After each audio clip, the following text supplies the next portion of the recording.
kembali. Baik Bapak Ibu Saudara kasih nama Tuhan Yesus, saatnya kita akan tenangkan hati untuk mendengarkan firman Tuhan.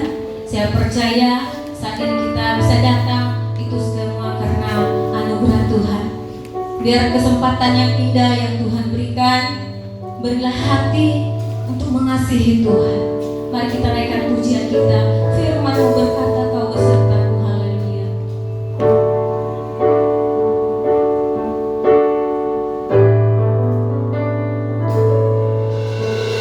Firman-Mu berkata, Kau besertaku, maka kuat roh dan jiwaku. Tangan-Mu Tuhan selalu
kepada apa yang Engkau mau sampaikan kepada kami, seluruh umat-Mu termasuk hamba-Mu sendiri pada saat ini.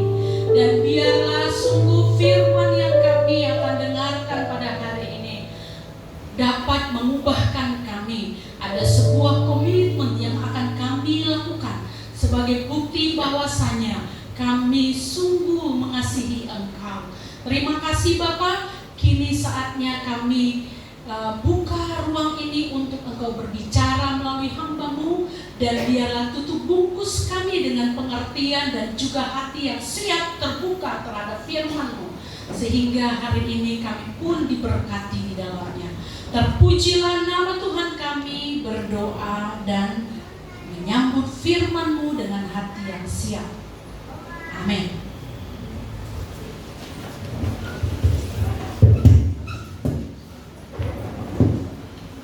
Shalom bagi kita semuanya. Ya, puji nama Tuhan. Saya berharap bahwa kita semua yang hadir pada pagi hari ini sungguh-sungguh siap untuk mendengarkan firman Tuhan. Saya tidak tahu apakah hari ini saya bisa menyampaikan firman Tuhan dengan begitu singkat, walau ayatnya begitu singkat, ya. Tapi Bapak Ibu, mari kita senantiasa siap, ya, ketika kita mendengarkan firman Tuhan. Amin. Amin. Ya, mungkin juga pemaparan saya di dalamnya nanti ada yang mungkin begitu keras, dan mungkin Bapak Ibu ada yang mungkin terkesan, waduh, ini sulit dipahami atau apapun. Tapi setiap kali kita mendengarkan firman Tuhan, mari coba serius. Saya percaya ketika kita serius dengar, buka telinga, buka hati, kita pulang pasti bawa berkat. Amin. Amin. Saya percaya bahwa tidak pernah ada firman yang akan sia-sia. Dan hari ini saya percaya kita pulang bawa berkat yang luar biasa. Ya, Bapak Ibu, masih dalam khotbah di Bukit hari ini, masuk kepada pasalnya yang ke-7. Sedikit waktu lagi, tolong, ini kayaknya napas saya kedengaran begitu kencang.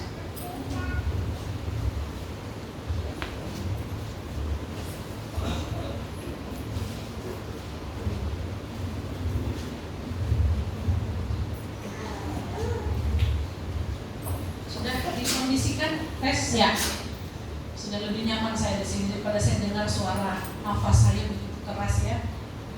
Ya, kita masuk kepada pasal 7. Kalau minggu lalu itu ayat yang pertama sampai ayat ke-5. Nah, hari ini kita masuk di ayatnya yang ke-6. Ya, khotbah ini terpisah dan singkat, hanya satu ayat, ya. Tapi ayat ini berbicara tepat di perikop tentang menghakimi. Saya nggak tahu lain ini menempatkan secara terpisah, tapi kalau dalam versi yang lain, ya, ini tidak terpisah dari yang di Agus. Saya percaya bahwa walaupun demikian kita bisa memahami hal ini untuk bisa disampaikan mungkin secara terpisah juga. Jadi Bapak Ibu, hari ini saya akan bacakan kepada kita ayatnya yang ke-6 kepada kita semuanya, dan Bapak Ibu bisa menyimaknya baik di layar maupun di Alkitab yang Bapak Ibu punya. Demikian, jangan kamu memberikan barang yang kudus kepada anjing, dan jangan kamu melemparkan mutiaramu kepada babi, supaya jangan diinjak-injaknya dengan kakinya, lalu ia berbalik mengoyak kamu. Nah, Bapak Ibu, sekali lagi saya akan baca ini. Jangan kamu memberikan barang yang kudus kepada anjing, dan jangan kamu melemparkan mutiaramu kepada babi, supaya jangan diinjak-injaknya dengan kakinya, lalu ia berbalik mengoyak kamu. Nah, Bapak Ibu, hari ini tema yang saya buat untuk menjadi tekanan, ya, bagi kita adalah jangan sampai kita golongan anjing dan babi. Masih saya merasa nggak napas saya sendiri.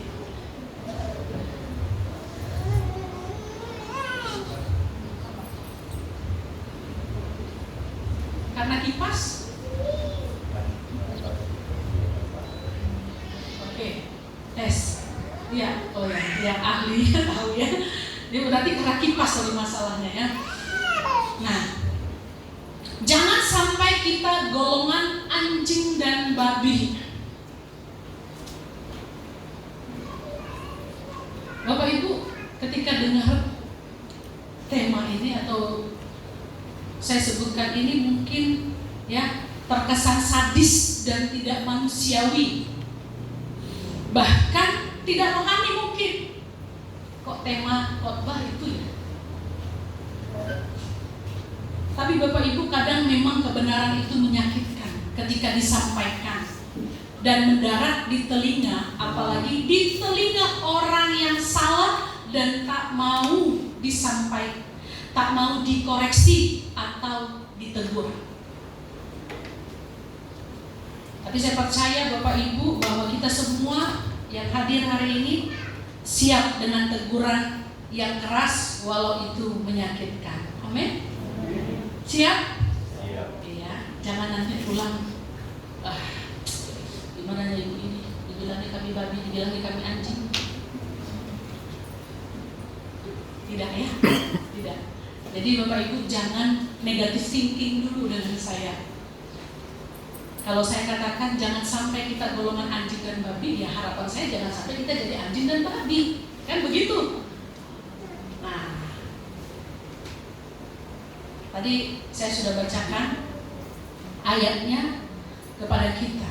Nah, Bapak Ibu, Yesus di sini bicara secara vulgar, menyampaikan sebuah pesan kepada orang yang mendengar saat itu dan tentunya juga kepada kita hari ini yang duduk mendengarkan firman Tuhan. Dikatakan pesannya kepada pendengar, jangan memberikan barang kudus dan jangan melemparkan mutiara. Kepada siapa? Nah, di sini disebutkan kepada dua jenis binatang, yaitu anjing dan babi.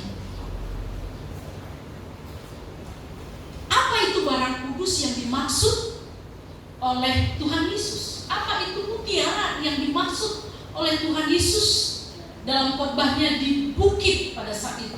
Nah, Bapak Ibu, kedua benda ini ya saya simpelkan dan sederhanakan saja. Ya, ini berbicara tentang Injil kebenaran. Ini bicara tentang firman kebenaran. Ini bicara tentang sebuah nasihat baik, teguran, koreksi yang baik, yang bersumber tentunya dari firman Tuhan yang kudus. Nah, sekarang dua jenis binatang yang disebutkan dalam khotbah Tuhan Yesus ini disebutkan adalah anjing dan babi.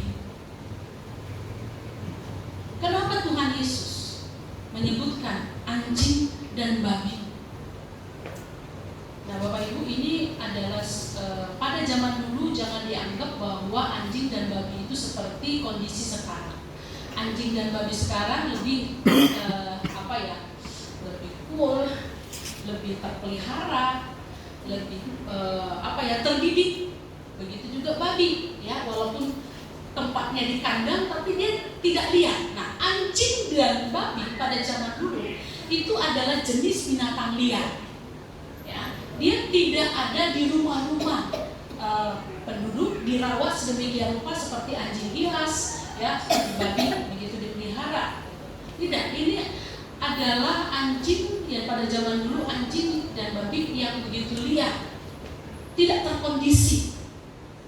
Nah, dikatakan oleh Tuhan Yesus bahwa barang yang kudus, ya, dan juga mutiara itu jangan sampai diberikan atau dilemparkan kepada ya jenis binatang tersebut. Nah, Bapak Ibu, apa yang digambarkan oleh Tuhan Yesus tentang kedua binatang ini? Nah, sangat jelas, saya nggak usah lagi menjelaskan anjing seperti apa, babi seperti apa. Tapi kita lihat saja apa yang dikatakan oleh firman Tuhan tentang kedua jenis hewan ini.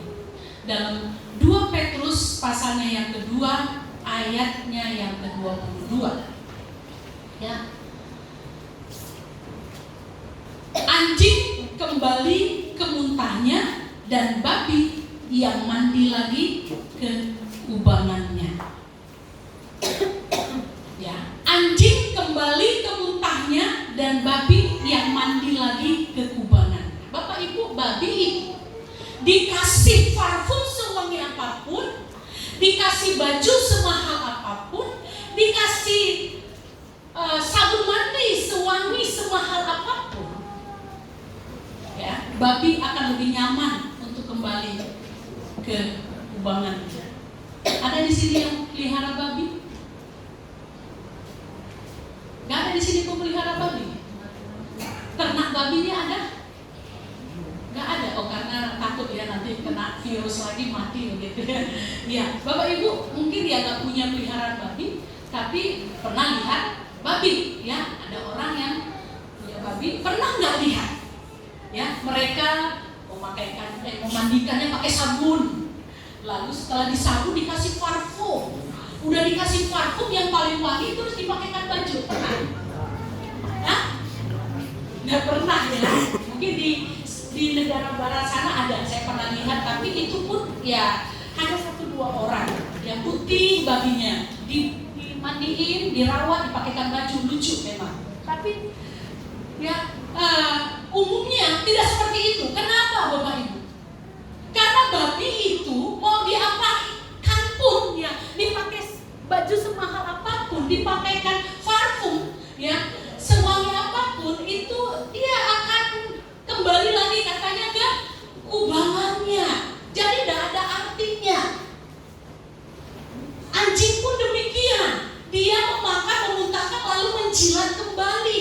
Nah, inilah sifat-sifat daripada anjing atau tabiat anjing dan babi. Nah, Bapak Ibu yang dikasihi oleh Tuhan, kedua jenis binatang ini ya adalah gambaran bahwa mereka ya adalah binatang yang tidak mengerti mana perbandingan antara kudus dan najis, antara bersih dan kotor. Yang mereka tahu sebagai binatang yang disebut anjing dan babi, tabiat mereka seperti itu tadi, memakan muntahnya kembali ke kubangan.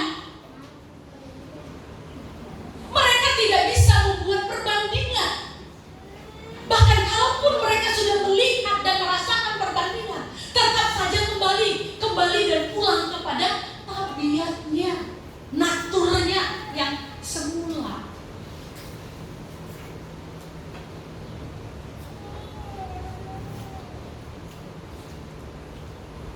Babi nggak nyaman dipakaikan baju sekalipun dipaksa oleh tuannya.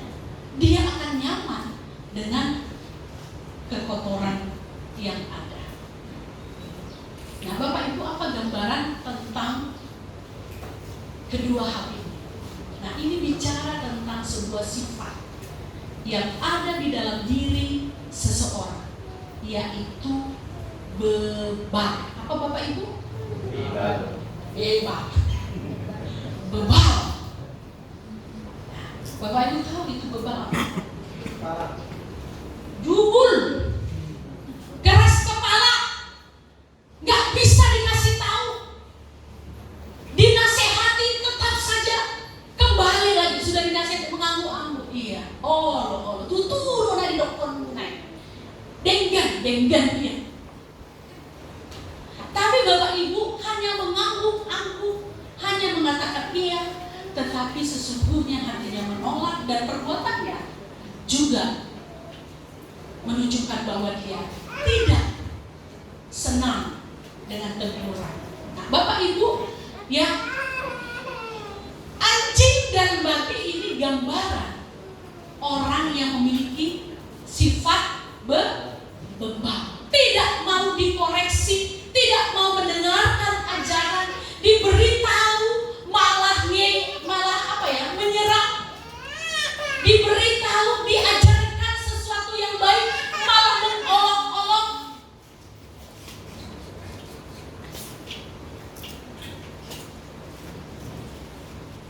Bapak Ibu, ayat yang dikatakan oleh Tuhan Yesus ya, dikatakan pada ayatnya yang ke-6 akhir itu, jangan kamu melemparkan mutiaramu kepada babi supaya jangan diinjak-injaknya dengan kakinya, lalu dia berbalik mengoyak kamu. Nah Bapak Ibu, saya baca keterangan tentang babi zaman dulu, bukan babi zaman sekarang. Zaman sekarang lebih jinak, ya. Zaman dulu liar. Jadi pada zaman dulu kalau seandainya orang kasih makan, nah kan kalau babi itu suka makanan sampah, ya, remah-remah, itulah makanannya. Coba Bapak Ibu kasih sesuatu yang tidak terbiasa dia makan, atau itu keras, ya pasti dia nggak makan. Nah untuk babi sekarang, nah babi dulu itu lebih nakal dari babi-babi sekarang. Nah kalau dulu dikasih yang bukan makanannya, maka cenderung babi-babi itu akan berlari mengejar dan menyeruduk, gitu ya. Menyeruduk, tahu menyeruduk? Nanduk, bahkan juga cenderung menggigit. Ini ibaratnya hampir sama gambarannya kayak babi hutan. Nah, babi hutan itu kan susah dikendalikan karena dia hidup di alam bebas, liar. Dan itu perlu dia untuk mendapatkan dia perlu apa? Senjata. Kalau kita dekat katanya, ya itu berbahaya bagi kita sang pemburu. Nah dari jarak jauh dia ditembak. Nah gambaran babi yang disebutkan oleh Tuhan Yesus di sini seperti itu. Jadi jangan lemparkan mutiara itu. Nah Bapak Ibu, tadi saya sudah jelaskan ya, barang kudus dan mutiara itu adalah sesuatu yang bernilai, sesuatu yang mahal, sesuatu yang memiliki nilai yang begitu luhur.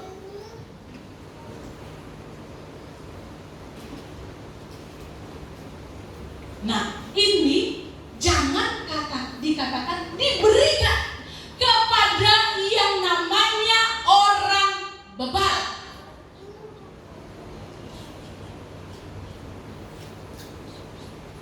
Karena apa Bapak Ibu? Ada firman Tuhan katakan. Mari kita buka dulu firman Tuhan. Selain yang dikatakan oleh Tuhan Yesus sendiri bahwa dia berbalik untuk mengoyak kamu, ya, dia berbalik untuk mengolok kamu, dia berbalik untuk merendahkan kamu, menghancurkan kamu. Nah firman Tuhan dari Amsal pasalnya yang ke 29 ayatnya yang pertama dan juga buka 23 ayatnya yang ke 9. Ya, Amsal 29 ayat 1 dikatakan, siapa bersih tegang leher walaupun telah mendapat teguran akan sekonyong-konyong diremukkan tanpa dapat dipulihkan lagi. Nah, Amsal 23 ayat 9 katakan, jangan berbicara di telinga orang bebal, sebab ia akan meremehkan kata-katamu yang bijak. Nah Bapak Ibu, barang yang kudus, mutiara yang bernilai ini, yaitu firman Tuhan, yaitu nasihat atau koreksi atau teguran.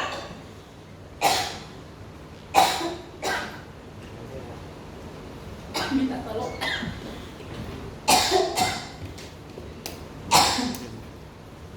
Ini kan sudah terbuka.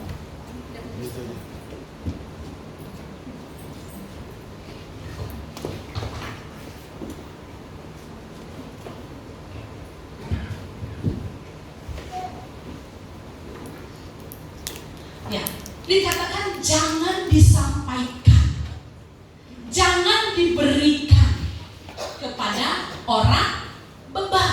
Karena apa yang kita lakukan ini sekalipun maksudnya baik, sekalipun tujuannya benar, sekalipun isinya bagus, sekalipun itu memiliki nilai-nilai rohani yang sangat agung, sekalipun itu akan membawa dia kepada jalan yang benar, sekalipun itu membawa dia kepada jalan hidup yang baik, Bapak Ibu, itu akan menjadi sampah bagi orang bebal. Benar? Itu tidak berarti bagi orang-orang bebal. Itu nggak bermanfaat bagi orang-orang yang bebal.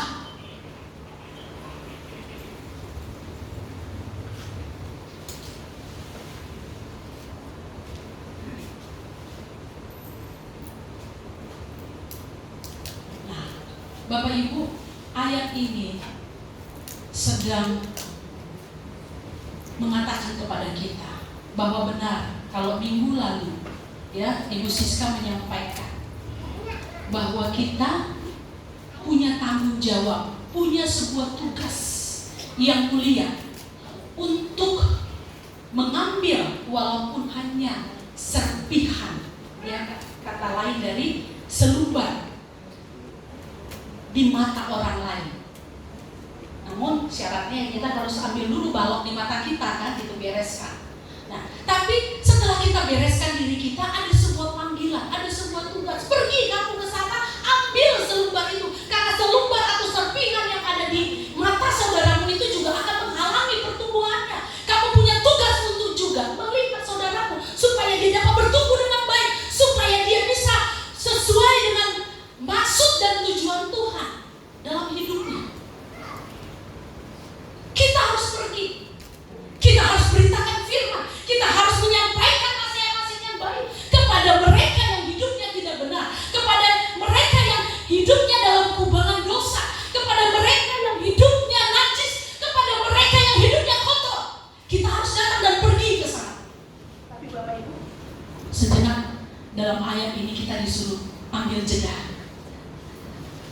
Jedanya apa? Coba pikirkan.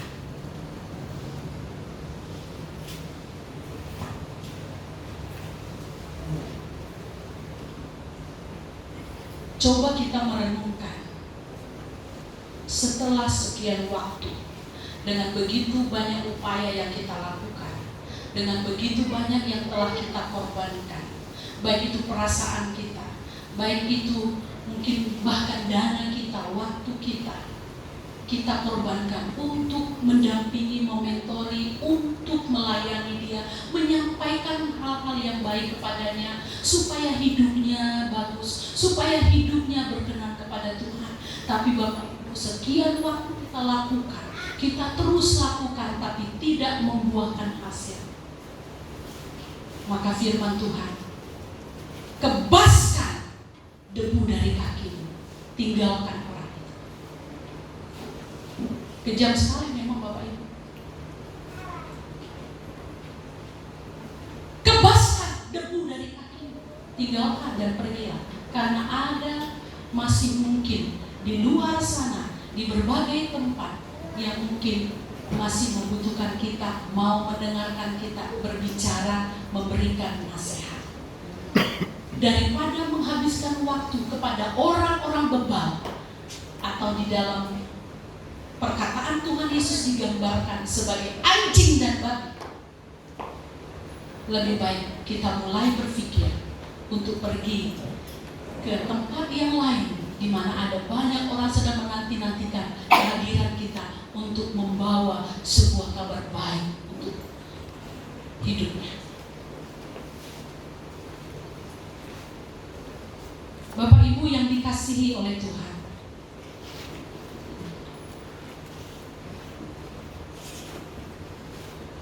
di sekeliling kita ada begitu banyak jenis-jenis manusia seperti yang saya katakan. Sudah dinasehati, sudah ditegur. Bukan hanya 4 mata, 6 mata, 8 mata, bahkan sudah disidangkan, tetapi tidak ada perubahan. Bagi orang-orang semacam ini, ya, tidak ada cara lain. Kalau kita lihat bagaimana Tuhan Yesus memperlakukan pohon ara, ya, pada saat dia berjalan, dia tidak melihat buah pada pohon ara itu. Tuhan bilang apa? Yesus bilang apa? Terkutuk.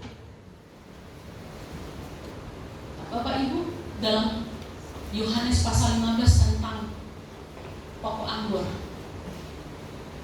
di sana pokok anggur atau ranting-ranting yang tidak berbuah, ranting-ranting yang terus hidup di dalam kubangan dosa, yang tidak mau dikoreksi, yang tidak mau berubah, terus dalam hidup bergelimang dosa, terus hidup dalam kejahatan.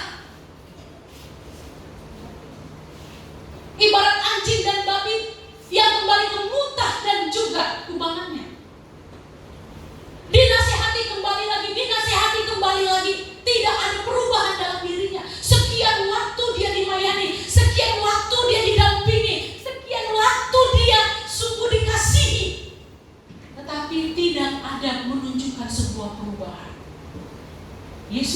mengasihi kita. Amin. Tapi Yesus juga punya batas kesabaran. Itu sebabnya ayat yang kedua, Yohanes pasal 15 ayat kedua. Ranting-ranting yang tidak berbuah itu diapakan? Dipotong, diputuskan, ditebas, lalu dibuang ke api.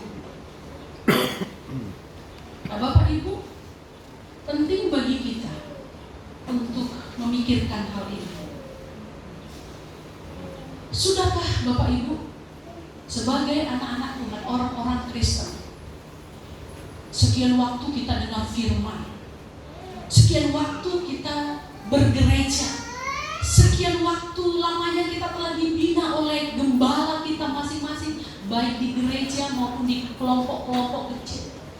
Sudahkah kita menunjukkan sebuah perubahan-perubahan seperti yang diharapkan? Ataukah kita makin mundur? Ataukah kita makin jahat? Ataukah kita memberontak? Coba ukur, coba renungkan hal ini. Kalau tidak ada perubahan dalam diri kita, maka kita sama seperti anjing dan babi yang tidak punya akal untuk meraih sebuah kemajuan dalam hidupnya.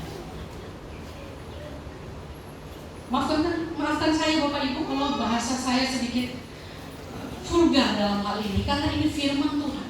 Ketika saya renungkan hal ini, bukan hanya Bapak Ibu mungkin yang gelisah dengan kata-kata saya, tapi saya sendiri juga gelisah Bapak Ibu. Apakah saya babi dan anjing termasuk golongan ini? Saya menyelidiki di bagian mana saya masih bebal, di bagian mana saya belum berubah, di bagian mana saya masih memberontak. Ketika firman bilang jangan seperti ini, tapi saya masih keraskan hati.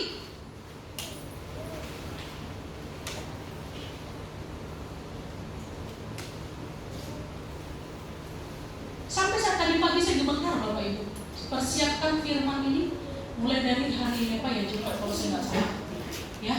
Saya gemetar sebenarnya mempersiapkan ini, karena ini juga terarah kepada saya. Firman Tuhan itu seperti pedang bermata dua, ke depan dan juga ke belakang kepada saya yang menyampaikan. Apakah kita tergolong babi dan anjing yang disebutkan oleh Tuhan? Nah, kalau kita adalah golongan-golongan yang demikian bebal, maka Bapak Ibu dikatakan, tinggalkan, tebaskan debu dari kakimu. Jangan habiskan waktu dengan mereka. Jangan habiskan waktu dengan orang-orang seperti itu. Karena bagi mereka yang dibinasakan, kabar baik, berita baik, koreksi dan teguran itu seperti bau kematian. Mari buka 2 Korintus pasal 2 ayat 14 sampai 17. Dengan suara yang keras satu orang coba membantu saya. 2 Korintus 2 ayat 14 sampai 17.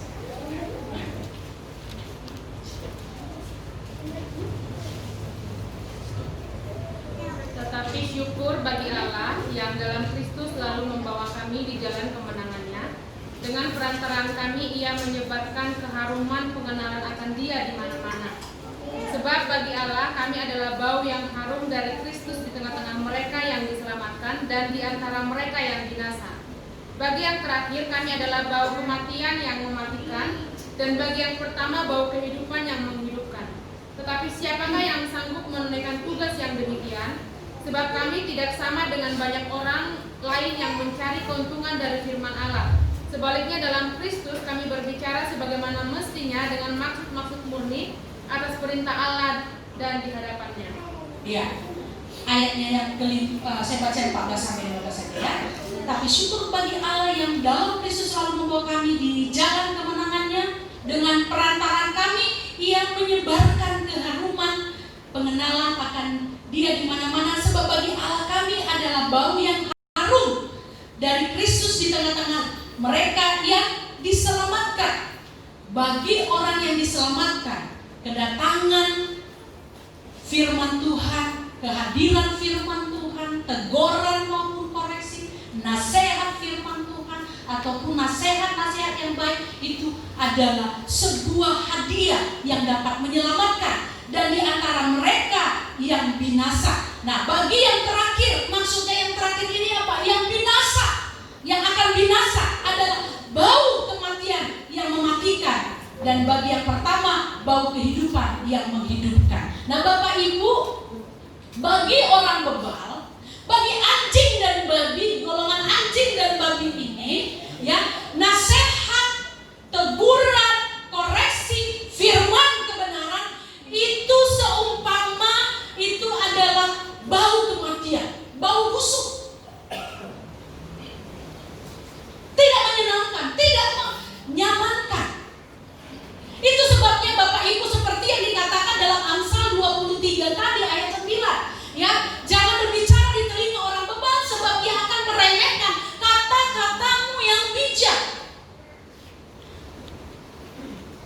Jadi memang betul bahwa kita harus punya tugas menyampaikan sesuatu yang baik kepada orang lain, tetapi Bapak Ibu, ayat ini sedang mengatakan kepada kita bahwa, ya, bijaklah, ya, menyikapi siapa orang yang di hadapan kita ini. Kalau dia adalah jenis babi maupun anjing, firman Tuhan katakan tinggalkan, karena gak akan ada artinya, sia-sia.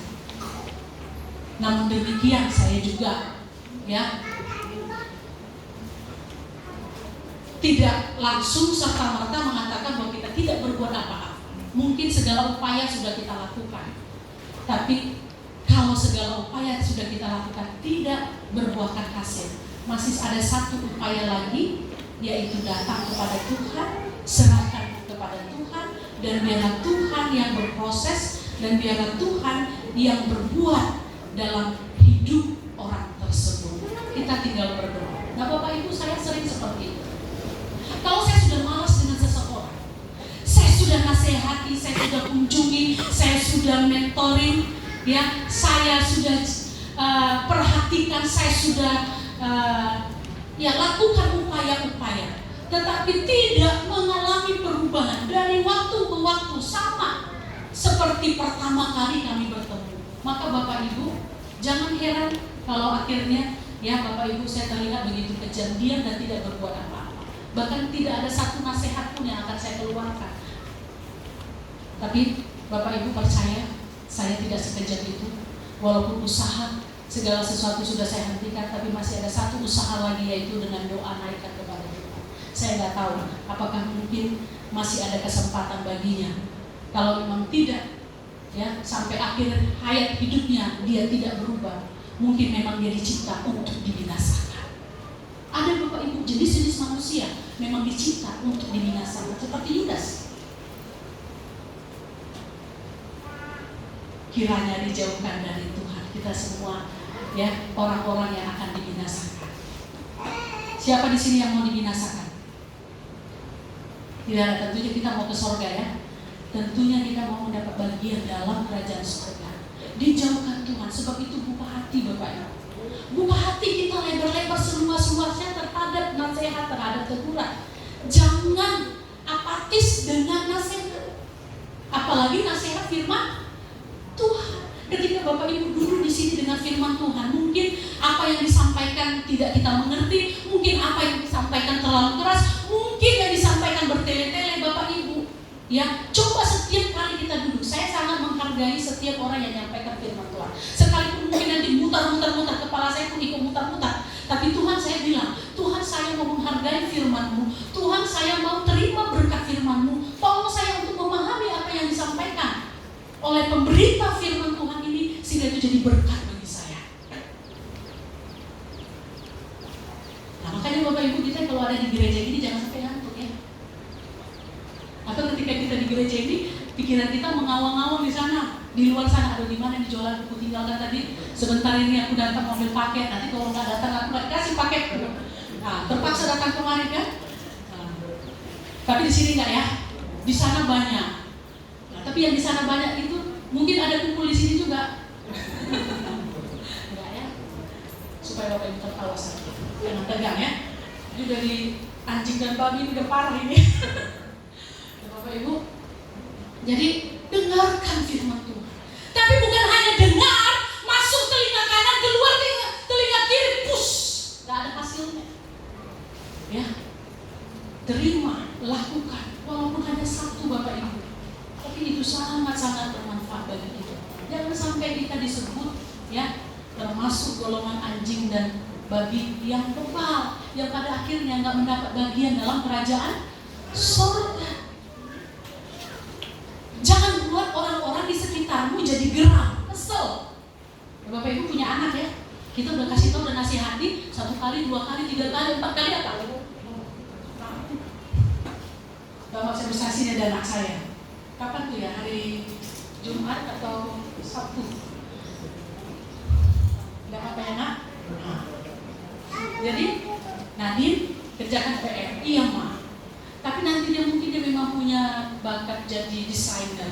Jadi bukannya kerjaan PR yang dikerjakan, menggambar, melukis, menggunting dan lain sebagainya. Memang itu dia. Bisa sampai jam 1 dia kerjakan itu. Tapi kan dia punya tugas lain, ya, tugas sekolah, kerjakan, nggak selesai. Lalu bapaknya suruh dia. Hari ini sebenarnya bersaksi, tapi yang main musik nggak datang. Akhirnya pending ya, minggu depan dia mau bersaksi. Jadi bapaknya suruh datang ke latihan, tapi belajar musik tuh begini. Bapaknya nggak tahan, masuk ke dalam. Udah masuk ke dalam, habis itu di dalam bapak ngomel-ngomel, ini anakmu ini begini. Ya anak kita. Jadi lalu Nadine masuk, udah selesai masuk. Terus saya marah-marahi dia. Saya ambil garutan itu badannya. Saya ambil garut. Saya ambil garutkan. Terus emosi saya. Jadi kenapa kamu nggak latihan? Aku gini PR ku dari tadi mama bilang buat PR, kamu kerjakan lain. Emosi saya, dia minta maaf kepada Tuhan. Saya minta maaf kepada Tuhan, minta maaf kepada Nadine. Maafkan kamu, jangan sakit hati ya nak, demi kebaikan ini untuk mama buat saya pukul dia. Sakit katanya. Datang bapaknya tambah lagi, dilempar lagi pakai lem. Nah, jadi ada bekas. Dia selalu tunjukkan ini mah bekas. Saya teriris-iris ya. Ketika dia tunjukkan bekas itu ini bekasnya. Sebenarnya nggak boleh. Ini sudah masuk ke perlindungan anak. Gawat ini ya. Jadi saya bilang, nak saya nggak mau kamu gagal. Kami hanya punya anak 1. Kalau 1 gagal, siapa lagi yang kami harapkan? Kalau Tante Pela, dia punya 3 anak. 1 gagal masih diharapkan 2 gagal masih ada 1. Pasti ada, nggak semua gagal. Masih bisa ada harapan. Tapi mama hanya punya kamu. Kalau kamu gagal, mama nggak serius didik kamu. Mama nggak nasihati kamu. Mama biarkan kamu. Mama nggak ngapa-ngapain kamu. Kamu akan hancur, nggak jadi apa-apa. Mama selalu punya moto, kalau orang tua saya SD, maka saya harus SMA. Tapi Tuhan kasih saya sampai ke bangku kuliah. Nah, kalau mama sudah dalam posisi seperti ini, kamu harus setingkat lebih maju dari mama. Jangan mama udah upaya keras, kamu gak jadi apa-apa, malu. Kasihan Tuhan yang telah membesarkan kamu, merawat kamu melalui mama. Saya sadar gak? Iya ya mama, saya gak mau lagi. Nah Bapak Ibu, kalau kita sebagai orang tua saja Bapak Ibu ya, kesal melihat anak kita gak berubah, dikasih tahu ngeyel, dikasih tahu malah membentak kita balik, kita juga kesal kan, kita tampar, kita pukul dia. Tuhan juga bisa seperti itu Bapak Ibu, ditebas habis kita Bapak Ibu kalau Tuhan yang sudah bertindak. Jadi jangan sampai Tuhan bertindak demikian keras atas hidup kita baru kita sadar. Amin. Cepat berubah. Bapak Ibu mari buka firman Tuhan dari kitab Yohanes pasal 12.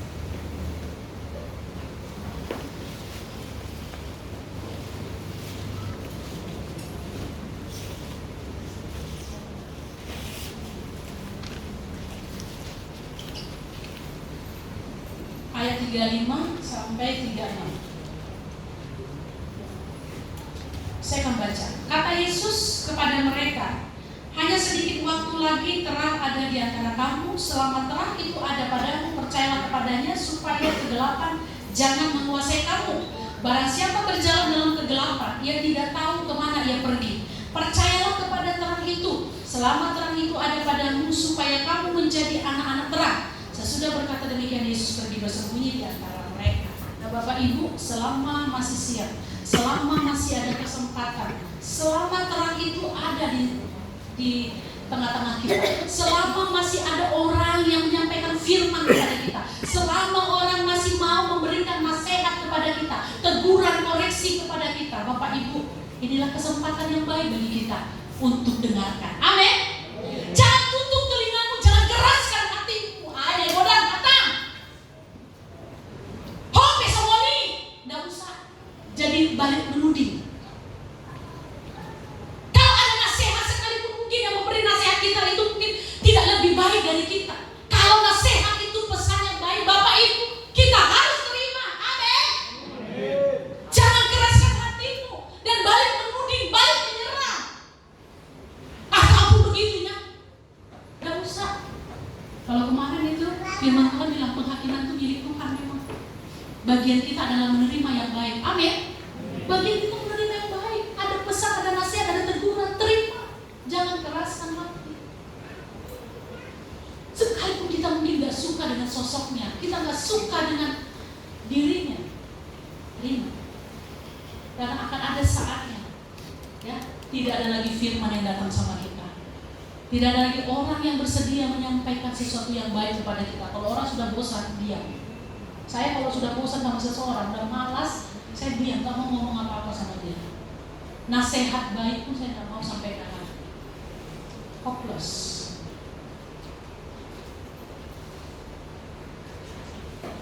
Yesaya 55 ayat 6 dikatakan, carilah Tuhan selama ia berkenan ditemui. Karena ada saatnya, ya, Tuhan juga diam dengan kita. Bapak Ibu tahu nggak bahwa antara perjanjian lama dan perjanjian baru itu, ya, memiliki rentang waktu yang begitu panjang, Bapak Ibu. Karena sampai dalam kitab Maliaki, selesai kitab Maliaki, Tuhan tidak pernah berfirman lagi. Tuhan tidak buka mulut lagi. Sampai akhirnya Tuhan datang sendiri ke dunia. Jadi rentang waktu penulisan antara Maliaki sampai Matius itu, Bapak Ibu, rentang waktunya begitu panjang. Di sana tidak ada wahyu lagi, tidak ada firman lagi yang disampaikan, dan orang-orang pada saat itu hidup, ya, di bawah kegelapan yang begitu luar biasa. Mereka tidak lagi bisa membedakan yang baik dan yang benar. Karena tidak ada firman. Ketika ada firman dicuekin, ketika ada firman diabaikan, ketika ada firman ditutup telinganya, ditutup hatinya. Selama kita masih punya kesempatan hari-hari ini, Bapak Ibu, mendengarkan firman, selama masih ada kesempatan menerima teguran nasihat dari orang lain, berarti itu masih ada kehidupan bagi kita, ada harapan bagi kita. Amin. Ada berkat bagi kita. Teguran, koreksi, firman Tuhan adalah hadiah terindah bagi hidup kita.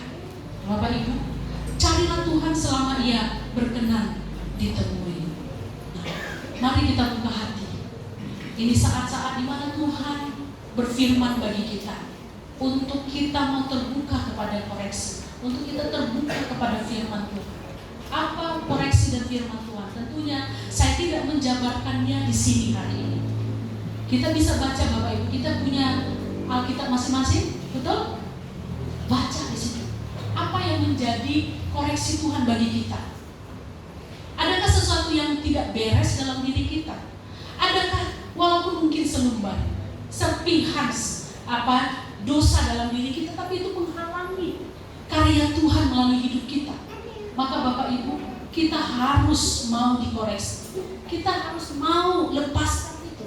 Kita mau dilepaskan dari hal-hal itu. Kalau Tuhan pakai orang lain, terima itu. Jangan sampai yang kita seperti babi menyeruduk dia, menyerang, bahkan yang membicarakannya di belakang. Ada banyak gitu ya, kita nasihati malah di belakang diceritakan kita besok kali. Padahal hidupnya tidak beres. Padahal yang disampaikannya bagus, nasihat yang bagus. Walaupun mungkin orang itu pun beres, tapi pesannya bagus. Kenapa kita terima? Jangan sampai ya perkataan Tuhan itu mengena kepada kita semuanya. Ya, jangan berikan barang kudus, jangan berikan mutiara kepada babi dan anjing. Dan saya berharap kita bukan golongan anjing dan babi. Amin. Kita adalah golongan orang-orang yang hatinya sungguh lembut, mau terbuka bagi Tuhan berbicara di dalam hidup. Mari kita berdoa. Bapa, di dalam nama Tuhan Yesus Kristus, hari ini kami bersyukur untuk firman yang Kau sampaikan bagi kami.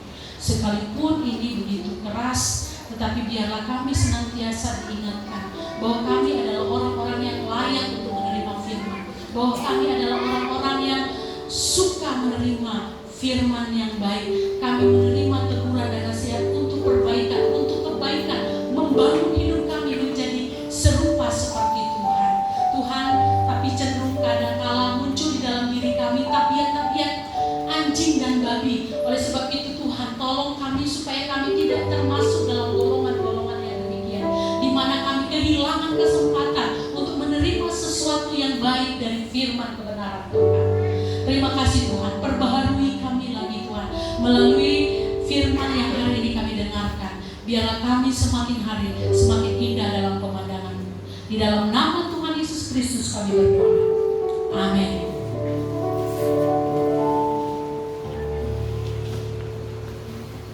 Saya serahkan kepada pemimpin pujian.